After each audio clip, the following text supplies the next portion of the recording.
How does Monty fight for time as he looks to turn around the 8th Army? We look at the Battle of Alam Halfa. Ladies and gentlemen, to catch you up with where we are, the first battle of El Alamein has been fought. It was a stalemate. Rommel's advance had been checked, but the British counterattack was unsuccessful.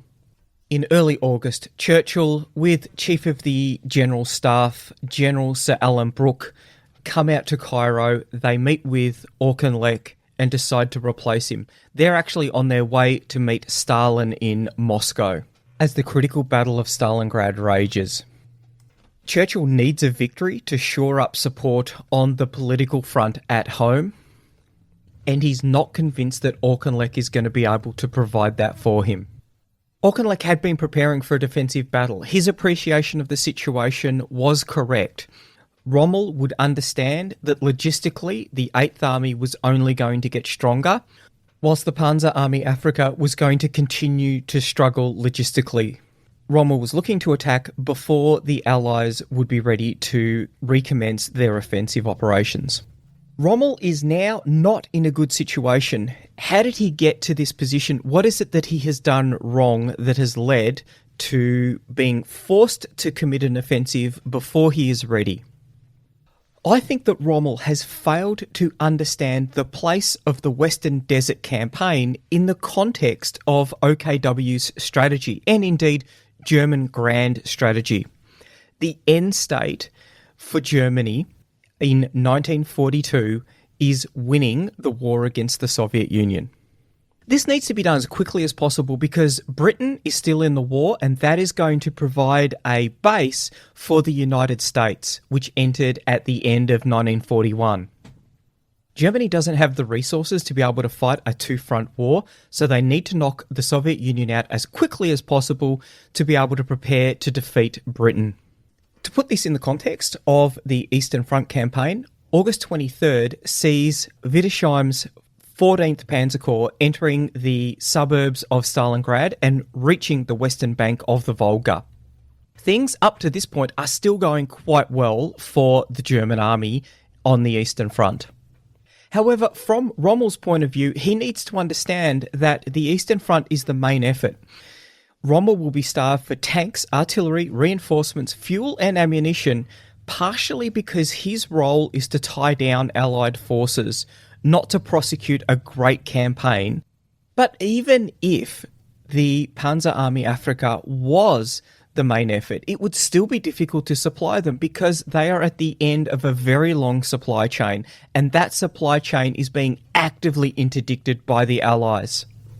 The Royal Navy is attacking the convoys, the Air Force is attacking the convoys, so much of the logistics support that is going to the desert is ending up on the bottom of the Mediterranean Sea. This raises an important question. We've seen Rommel's work in May 1940 in the Battle of France, where he was the commander of 7th Panzer Division. No one questions Rommel's tactical brilliance nor his personal bravery. However, as the commander of the Panzer Army Afrika, was he operationally out of his depth? Or had he been dealt an extremely poor hand of cards and he was doing his best to play them as he could? Rommel had previously ignored orders to remain on the defensive. This actually worked in his favour because the British, through the ultra intercepts, were aware that he'd been ordered to maintain a defensive posture, and therefore his attack caught them completely by surprise. The logistics situation in the desert for Rommel was always going to be precarious.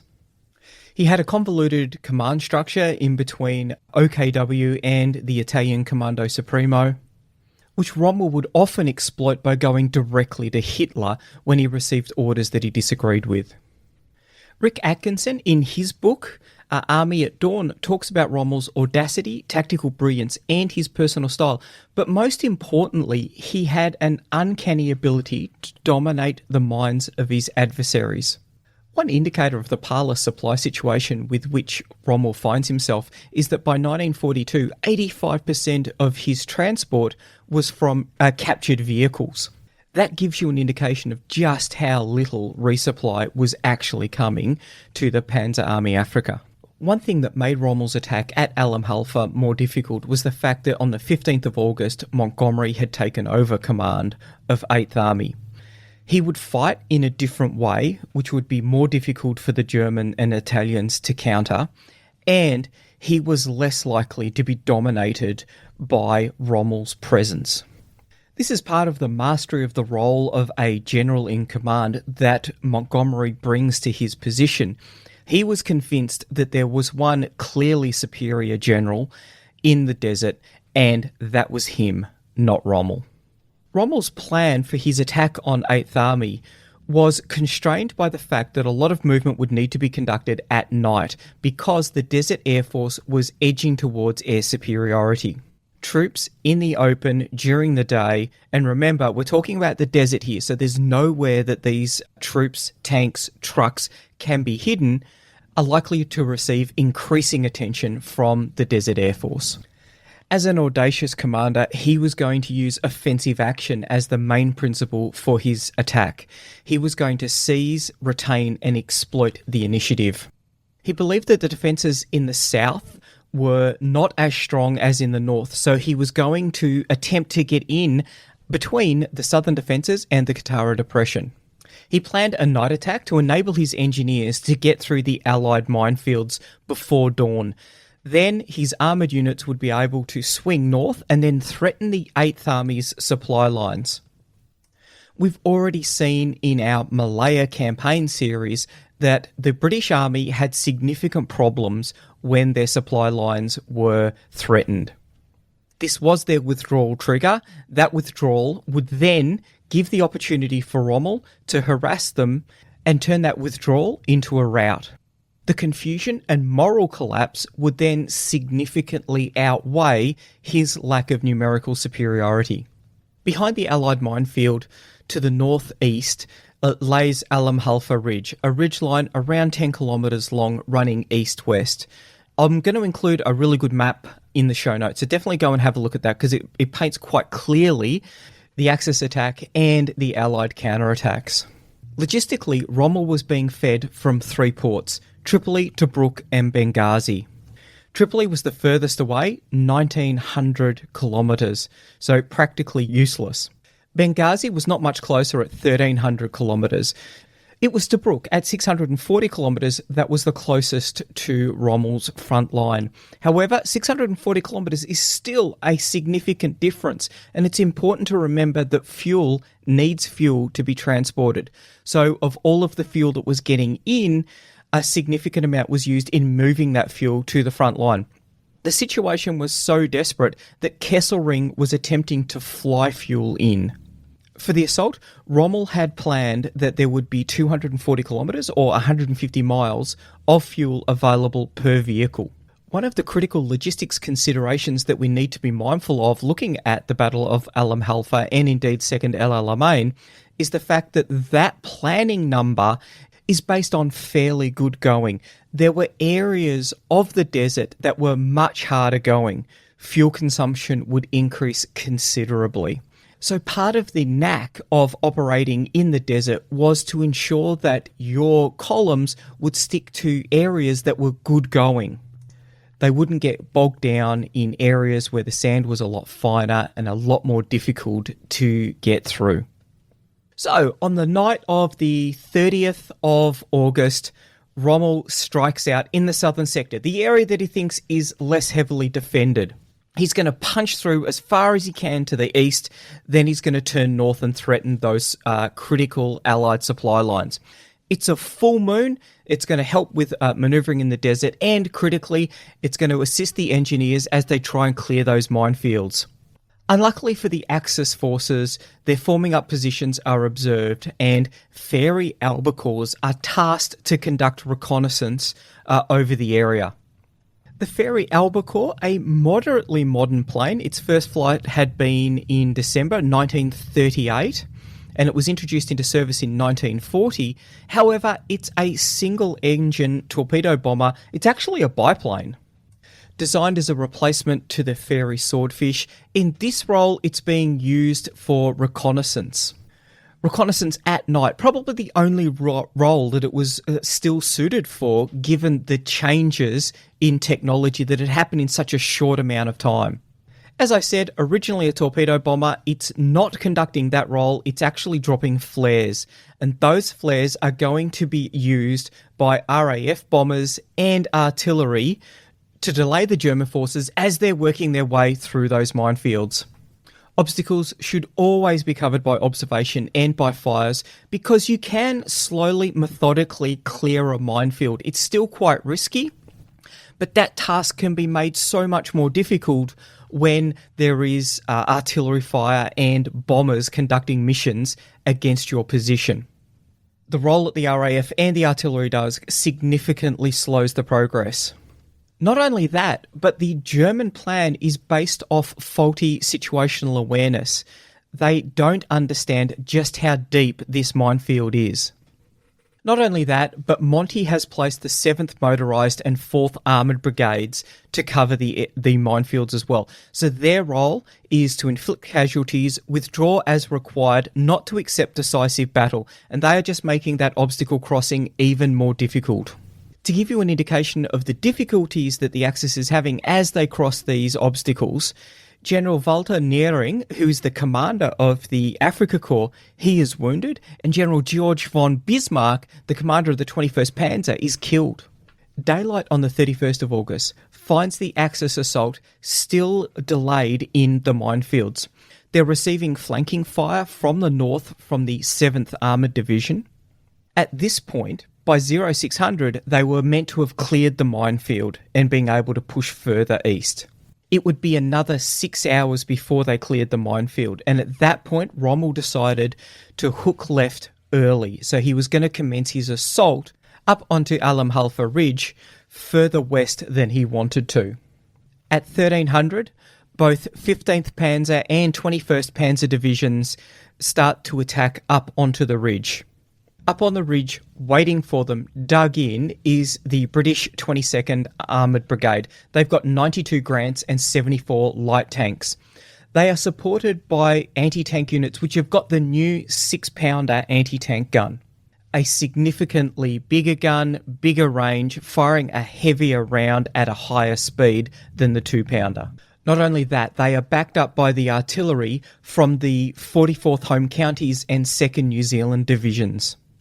The Germans were attacking with around 200 tanks across the 2 Panzer divisions, and there were 240 across the 2 Italian armoured divisions that were attacking. Most of the Italian tanks were obsolete, and the Germans only had 74 of the up-armoured Panzer IIIs and just 27 of the Panzer IVs. The Panzer IVs were able to open fire at long range, and they achieved some initial hits. The British tanks were dug into a hull-down position, which meant that although they were unable to manoeuvre, they presented a very small target for the Axis tanks as they were advancing up the ridge. However, as the Axis moved on, they became under increasingly heavy fire as they came into range of the tanks and the anti-tank guns. The Germans attempted to outflank the position. However, this had been covered by anti-tank guns, and that attack failed. John Coates, in his book, has an account of the battle from the commander of the 22nd Armoured Brigade, Brigadier Roberts. He says, at about 15:30 hours, reports from the right of the 2 squadrons begin to come in. Strong force of enemy tanks moving northeast. Now I can see the enemy through my glasses. They are coming up the line of the telegraph poles which lead to the front of our position. It is fascinating to watch them as one might watch a snake curl up ready to strike. And now they all turn left and face us to begin the advance slowly. The greatest concentration seems to be opposite the City of London Yeomanry and the anti-tank guns of the Rifle Brigade. 87 German tanks were counted at this time opposite this part of the front. I warn all units over the air not to fire until the enemy are within 1,000 yards. It can't be long now, and then in a few seconds the tanks of the City of London Yeomanry open fire and the battle is on. Once one is in the middle of a battle, time is difficult to judge, but it seems only a few minutes before nearly all of the tanks of the Grant Squadron of the CLY were on fire. The new German long 75mm is taking a heavy toll. The enemy tanks have halted and they have their own casualties, but the situation is serious. There is a complete hole in our defence. I hurriedly warn the Greys in Brigade Reserve that they must move at all speed from their defensive position and plug the gap. Meanwhile, the enemy tanks are edging forward again, and they've gotten close to the Rifle Brigade's anti-tank guns, who have held their fire marvellously to a few hundred yards. When they open up, they inflict heavy casualties on the enemy, but through sheer weight of numbers, some of the guns are overrun. The SOS artillery fire is called for and comes down almost at once right on top of the enemy tanks. This, together with the casualties they have received, checks them. With failing light and fuel failing rapidly due to the heavy going, the new Afrika Korps commander, General Gustav von Verst, ordered the Panzers to withdraw. So in the first day of combat, the Germans had lost 22 tanks to 21 on the British side. On the morning of this day was when Rommel learnt that a critical tanker delivery of fuel had been destroyed in Tobruk Harbour. The RAF had found the tanker, they had sunk it, so the fuel that he desperately needed was now not going to be arriving. And when he learnt that, he thought about cancelling the offensive. However, he changed his mind when he learnt that the tanks had made it through the minefield.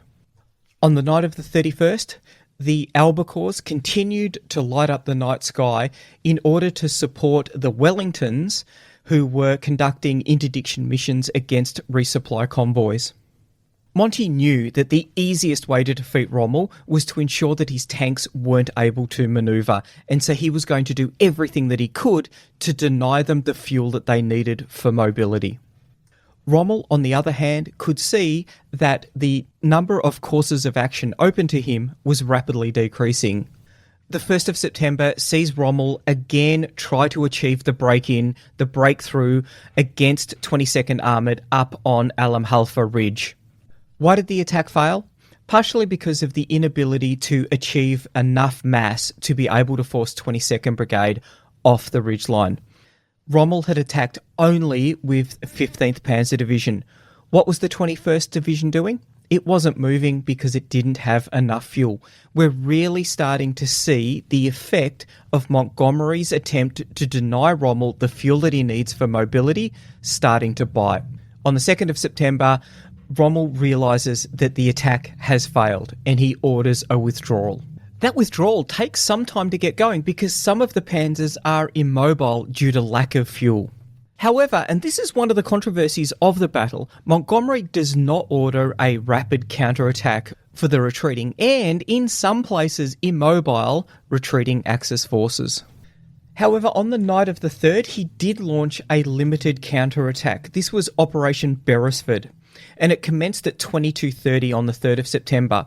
It was comprised of the 5th New Zealand Brigade and a brigade from the 44th Home Counties Division. It started well, with the 5th New Zealand Brigade inflicting heavy casualties against the Italians and able to repel Axis counterattacks. However, there was confusion between the 6th New Zealand Brigade and on their right flank, 132nd Infantry Brigade from the 44th Home Counties Division. The attack was meant to be supported by tanks from the 46th Royal Tank Regiment. However, they got lost in the dark and ran into a minefield and had 12 immobilised. General Lieutenant Fritz Bayerlin, who was Rommel's Chief of Staff, later wrote about the attack. An attack by our Luftwaffe against the 10th Indian Division, which was in an assembly area for a counterattack against the centre of the front, caused the units which were assembled there to scatter to the winds. Also, all other attacks launched by other units against our flanks, especially the New Zealanders, were too weak to be able to effect a penetration. They could be repulsed. A night attack conducted against the 10th Italian Corps resulted in especially high losses for the British. Countless enemy dead lay in the battlefield and 200 prisoners were taken. Among them was General Clifton, Commanding General of the 6th New Zealand Brigade. This was a limited attack because Montgomery still had concerns about the level of training and the ability of tanks and infantry to work together. And this wasn't a localised issue. On the 1st of September, the 9th Division, 9th Australian Division, had conducted Operation Bulimba, which was a diversionary attack in their northern coastal area of operations. And they had the objective of an area south of Tel Elisa. The 2nd 13th Field Company had cleared a gap in the mines, and the 2nd 15th Battalion had fought through those lanes, captured their objective, but the support from a squadron from the 40th Royal Tank Regiment was hesitant to move through the cleared minefields, and the battalion needed to be withdrawn. They took significant casualties. Op Bulimba, Op Beresford, these highlighted the issues that Monty was having, and he decided that the attack for 2nd Alamein was going to have to be heavily orchestrated and trained for, because the skills, the collective training was deficient and the skills were not there to be able to generate a combined arms effect. Frederick von Mellenthin was a staff officer who fought with Rommel during these battles. He would rise to be a major general, and his book, Panzer Battles, has some interesting observations about the conduct of the Battle of Alam Halfa. Rommel was half-minded to call off the attack, but decided to continue when the Afrika Korps, under Baelen's resolute leadership, got through the minefields and made a substantial advance to the east. A heavy sandstorm blew up during the day, and although this added to the difficulties of the march, it did give considerable protection from the British bombers. En route to Alam Halfa, the Afrika Korps ran into very soft sand, which caused further delay and much expenditure of gasoline. In his book Operation Victory, General de Guingand relates how a false going map was planted on us in no man's land by the British intelligence. I can confirm that this map was accepted as authentic and served its purpose in leading the Afrika Korps astray. A couple of things in that. Firstly, the sandstorm, the effect that weather has on the tactical Air Force effect that Montgomery is trying to have. Secondly, the Haversack Ruse. We go into this in a lot more detail in our operational deception podcasts, so I'll include a link in the show notes for that. But Freddie de Guingand, this was his own idea, planted the map, and we see from the other side Mellenthin stating how effective it was. And I think the really important message about this is the integration. So you've got the Air Force, you've got the Navy, all trying to interdict those supplies. You've got tactical airstrikes on convoys as they're coming up to the front line. And you've also got a deception plan that plays directly into that critical component of the plan, denying Rommel the mobility that he needs to fight the battle the way that he wants to fight. This is Montgomery dictating terms, dictating the way that the battle is going to be conducted. Even though Montgomery has only been in command of 8th Army for 2 weeks, already his dynamic personality has made significant changes in the way that the 8th Army fights. As we stated, he was quite lucky in that he inherited a defensive plan that was quite workable. He also inherited a significant deception capability and plan that was integrated into the scheme of manoeuvre. But there were a couple of things that he did that did set 8th Army up for success in this battle, bearing in mind that he only had a couple of weeks to do this. Firstly, he moved 8th Army headquarters to be co-located with the Desert Air Force headquarters. And you can see in the scheme of manoeuvre for this attack, it is very combined arms, because he is using the Air Force to conduct that depth battle and ensure that the smallest amount possible of fuel gets to Rommel. How effective was this change? Critical, because on the attack on the 1st of September, Rommel attacks with only one division rather than both of his Panzer divisions, because he doesn't have the fuel to run 2 divisions. He had Freddie de Guingand as his chief of staff. He's working on all of the details for the plan, for the defensive battle, and for 2nd Alamein. That enables Monty to go out, start giving clear commanders guidance about what he expects from the troops, to really start turning around the moral component of the army. But just as importantly, he's able to go out and observe the training. And from this, he starts to get grave misgivings about the capabilities of his armoured brigades. They're not up to scratch. They're individual and collective training, bearing in mind that they are training on new tanks, which have just come in, but they're just not at that level required to be able to manoeuvre, particularly against the Afrika Korps, which is an elite armoured formation. That is why at Alam Halfa on the ridge he has his tanks dug in. They represent a much smaller target and they don't need to worry about manoeuvring. On top of that, tank gunnery from a static position is significantly easier and much more likely to result in a kill. So where he has a deficit in the individual and collective skills of his armoured forces, he adjusts the plan accordingly. He asks less of them. He conducts 2 limited offensives, bearing in mind he is very keen on limiting losses because he wants to have the maximum fighting power that he can when he takes the offensive. Those 2 operations, Op Bulimba up north, Op Beresford down south, both fall apart when there is a requirement to generate a combined arms effect. This also weighs down upon him as he's thinking about how his offensive is going to take shape. Because there's only so much collective training you can do in 7 weeks. I wonder to what degree Montgomery was really trying to harass the Axis as they were withdrawing, or was he really looking to assess them under combat conditions for their ability to generate the combined arms effect? Mellentyn was to write in Panzer Battles that Montgomery pointed out that the 8th Army was in the process of reformation with the arrival of new, untrained units and was not ready to take the offensive, nor was his army yet prepared for the 1,600-mile or 2,600-kilometre pursuit were they to break through, which had caused both sides to fail to end the desert campaign after gaining tactical successes. Montgomery did not want his tanks wasted in futile attacks against Rommel's anti-tank screen, something that had frequently happened in the past, handing the initiative to the Axis forces. Rommel complained to Kesselring, "The swine isn't attacking." Montgomery's refusal kept his forces intact, and the 8th Army accumulated supplies for the offensive in October that came to be known as the Second Battle of El Alamein. From the German point of view, Rommel needed to return to Germany on medical leave, but he planned for the expected defensive battle before he left. He was being forced to fight the Second Battle of El Alamein because he didn't have enough motor transport nor fuel to withdraw his Italian infantry. He had planned to capture British gasoline for his vehicles, but this had failed. That critical tanker had been sunk and he hadn't captured any fresh Allied transport vehicles. The easiest way to solve the logistics problem is to acquire it from your enemy. This is a great solution. It had worked for Julius Caesar in Gaul, it had worked for Sherman in his march to the sea, and it worked for the Japanese as they rode their bikes down the Malayan Peninsula. But it is a high-risk strategy, and when it doesn't work, the consequences are dire. This is what Rommel was finding out right now.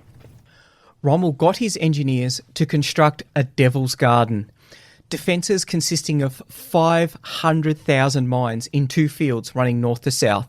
The eastern minefield, facing the British, had outposts within the minefields. The Devil's Garden was sown with a combination of anti-tank and anti-personnel mines, as well as many booby traps and anti-lift devices as could be found.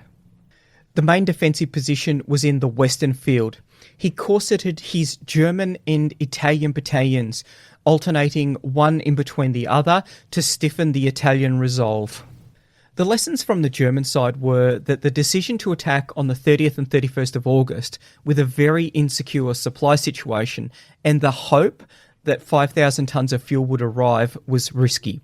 But to persist in this decision after it had been learned that the fuel tanker was sunk resulted in dire consequences.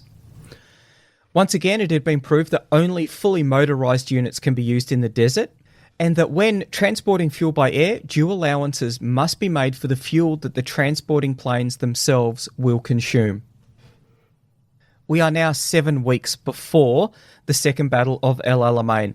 Montgomery is well and truly on his way to stamping his authority and stamping his way of fighting on the 8th Army. Rommel, on the other hand, is heading back to Germany for medical treatment after getting an incredibly painful first-hand lesson about the importance of logistics for armoured formations.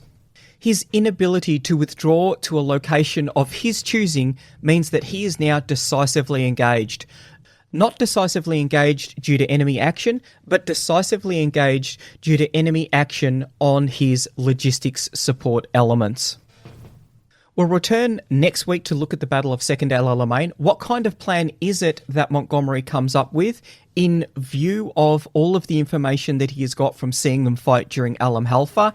And how long does that plan survive after contact with the enemy? The Principles of War podcast is brought to you by Jane Zeeling.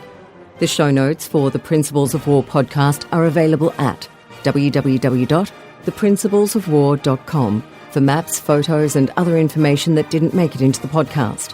Follow us on Facebook or tweet us at Surprise Podcast. If you've enjoyed this podcast, please leave a review on iTunes and tag a mate in on one of our episodes.